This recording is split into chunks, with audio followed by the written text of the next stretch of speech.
Episode 2 of 25-21 begins in the present once more, with Min-chae speaking to her grandma about the garden and how different things are now.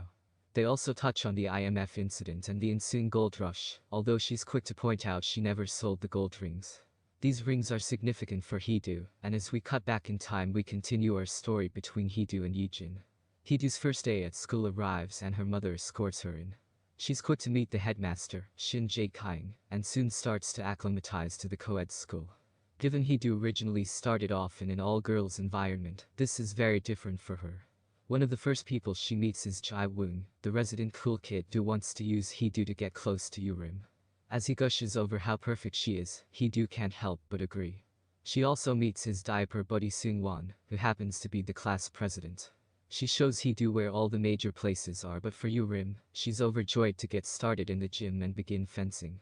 Alongside Hee-do, she's there to train with Lee-jae, Han-sol, Da-sul and Jae-soo. Oh, and of course Yurin, who shows up late. Hee-do is starstruck and soon learns she's to fence against her in a practice match.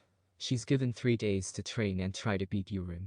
If she can do that, Coach Yang promises to give her back her shoes. Hee-do receives a wake-up call though after a hard session training. Yurim confronts her about the grueling reality of fencing.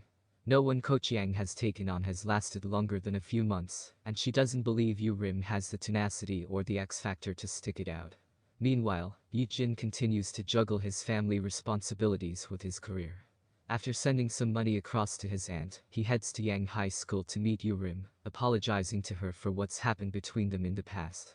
Yi-jin appears to have abandoned her when she needed him most, although after hitting him several times she warms up a bit. So what's their connection? Well, that's something Hee-do wants to know too when she shows up, eventually ending up getting the bus home with Yi-jin. On the way back to her place, Hee-do urges Yi-jin to shower a little later, as his water pressure is interfering with her morning routine. As the days tick by, Hee-do's plan for getting close to Yurin go completely awry. She struggles to get through to her, and it's clear that her earlier words were a definite warning. But why has she such disdain for Hee-do? Well, flashbacks reveal a lot. It turns out Hee-do actually beat Yurim during a tournament, and despite offering a hand to help her up, Yurim shrugged it off. Hee-do won that tournament, and it's something that plays on Yurim's mind as she heads in for the big fencing match against her rival. And Hee-do wins again. This time though, the pair do shake hands. Well, sorta anyway. Yurim loosely touches her hand and walks away.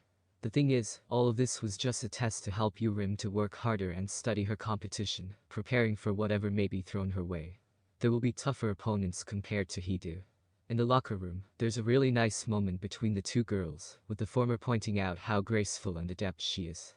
Hee-do also encourages her not to go easy next time, knowing that she hurt her ankle originally. Back home, Hee-do finds solace in the person she's been communicating with online. They contemplate meeting up, unsure whether this will make them grow closer. The thing is, the scene immediately cuts to Yi-jin after this, seemingly hinting that he's the one she's been communicating with. Yi-jin heads for his job interview, but unfortunately he's overqualified for the cleaning position, and he's rejected. Yi-jin goes home empty-handed. Now, we soon come to learn that Yi-jin used to be the host on the school radio, playing songs and with numerous tapes recording his exploits. Yi-jin's lavish life back then, including his expensive car and belongings, are caught up in the midst of this messy IMF situation, which reared its ugly head back in 1994, when Yi-jin was at high. With his father, determined to turn things around, he shipped Yi-jin off to military school, while he organized a sham divorce to shield his mum from the backlash of what's to follow.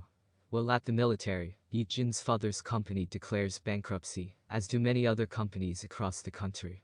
This essentially forms the basis of Yi-jin's fall from grace, along with his motivations for trying to do right by those hurt by his father going out of business. Seeing all of his father's workers destroyed by the IMF situation and completely bankrupt, even these years later during the Hee-do timeline, is tough to watch. 2 workers show up and berate Yi-jin, but the kid promises to pay them all back and get a job so he can right these wrongs. Yi-jin goes on to promise not to be happy and to do whatever he can to help them. When they leave, Hee-do tentatively shows and admits she has 3,001 for the trashed comic book. For Yi-jin though, he's had enough of money for one day. Hee-do's sense of wonder and naivety reminds Yi-jin of himself back when he was in school. So naturally, she takes him out to the fountains and tries to encourage him to actually have a bit of fun and open up. This is, of course, something that he's still racked with guilt over, but his little smiles and pushing Hee-do into the water are at least steps in the right direction. Hee-do is against Yi-jin's promise never to be happy again too, and decides that when they're hanging together, he's to open up and be happy, even if it's in secret. As he smiles thinly at her, the episode comes to a close. Ending explained of the second episode of 25-21 starts to deepen the ties between Yi-jin and Hee-do, as well as explaining exactly what Yi-jin's issues are in the past. It also shows why he works so hard, and how he's been doing his best to pay back all the debts he perceives he owes. Of course, it's not his fault that the IMF situation had occurred, but given his father was in charge of one of the companies that went bankrupt, he feels a moral obligation to pay those debts back. Meanwhile, Hee-do's past ties with Yu-rim make a lot more sense now, and there's a nice rivalry friendship brewing between the two, which I'm sure will be fleshed out more over the weeks. However, the series adds a lot of intriguing elements to this story, especially the visuals, which are beautifully done. The color fading to black and white, jumping back in time in the process, is very slick, and it certainly helps this one stand out visually. The supporting characters haven't had an awful lot of time in the limelight just yet though, but I'm sure that will change going forward.